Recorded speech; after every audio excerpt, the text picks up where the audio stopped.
যুদ্ধ বিধ্বস্ত সিরিয়া সবে মাত্র গুছিয়ে উঠতে শুরু করেছে। এরই মধ্যে তাদের গলার কাটা হয়ে হাজির হয়েছে দখলদার ইসরায়েল।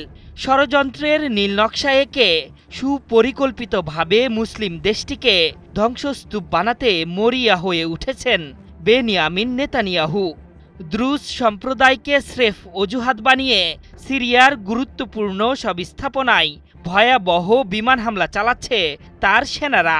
তবে কাছের বন্ধু সিরিয়ার দুর্দিনে হাত গুটিয়ে বসে থাকবে না জানিয়ে দিয়েছেন তুর্কি প্রেসিডেন্ট রিসেপ তায়েব এরদোয়ান। ইসরায়েলকে রক্তপিপাসু আখ্যা দিয়ে তিনি বলেছেন, ইসরায়েল একটি আইন বহির্ভূত, অহংকারী, উচ্ছৃঙ্খল এবং রক্তপিপাসু সন্ত্রাসী রাষ্ট্র।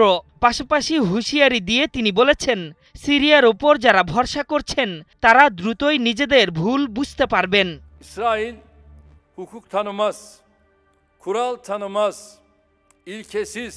বৃহস্পতিবার আঙ্কারায় মন্ত্রিসভার বৈঠক শেষে এরদোয়ান বলেছেন, আমরা অতীতে সিরিয়ার বিভাজনে সম্মতি দিইনি এবং আজ বা আগামীকালও দেব না। যারা দমন, পীড়ন ও হত্যাকাণ্ডের মাধ্যমে নিরাপদ ভবিষ্যৎ গড়ে তুলতে চায় তারা যেন কখনো ভুলে না যায় তারা এখানে অতিথি, আর আমরা স্থায়ী ও প্রকৃত বাসিন্দা।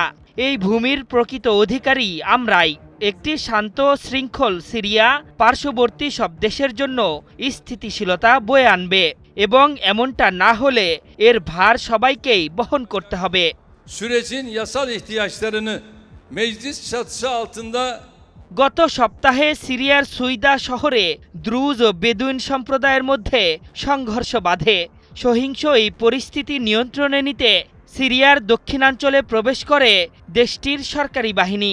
এরপরই তাদের লক্ষ্য করে হামলা শুরু করে ইসরায়েল। আর বৃহস্পতিবার দখলদাররা সরাসরি সিরিয়ার সেনা সদর দপ্তরে বিশাল হামলা পরিচালনা করে। এরপরই এরদোয়ানের কণ্ঠে উচ্চারিত হয়েছে কঠোর হুঁশিয়ারি। তিনি বলেছেন, আমরা সিরিয়ার সব পরিস্থিতি গভীরভাবে পর্যবেক্ষণ করছি। আমরা মিত্রদের সঙ্গে নিয়মিত যোগাযোগ রাখছি এবং তা চালিয়ে যাব। শুধু তুরস্ক নয়, সিরিয়ার ইসরায়েলের আগ্রাসন নিয়ে তীব্র নিন্দা জানিয়েছে আরব উপসাগরীয় দেশগুলো। এর মধ্যে বাহরাইন, সংযুক্ত আরব আমিরাত, সৌদি, কুয়েত ও কাতার অন্যতম। এক বিবৃতিতে বাহরাইনের পররাষ্ট্র মন্ত্রণালয় ইসরায়েলের হামলাকে স্পষ্টভাবে সিরিয়ার সার্বভৌমত্বের লঙ্ঘন হিসেবে আখ্যায়িত করেছে। সেই সাথে সিরিয়ার নিরাপত্তা ও অখণ্ডতার প্রতি পূর্ণ সমর্থন প্রকাশ করে সুইদাতে যুদ্ধবিরতির ঘোষণাকে স্বাগত জানিয়েছে দেশটি। সিরিয়া ইস্যুতে আরব উপসাগরীয় দেশগুলো যে নিন্দা জানিয়েছে তা শুধুমাত্র প্রতিবাদের কারণে নয়। বিশ্লেষকদের মতে সাম্প্রতিক যুদ্ধে ইসরায়েল ও তার ঘনিষ্ঠ মিত্র যুক্তরাষ্ট্রের প্রভাব বেড়েই চলেছে, যা মধ্যপ্রাচ্যের অন্য রাষ্ট্রের জন্য হুমকি।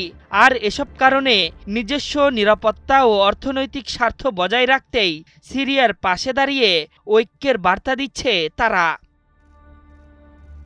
আশরাফুল ইসলাম, ৭১।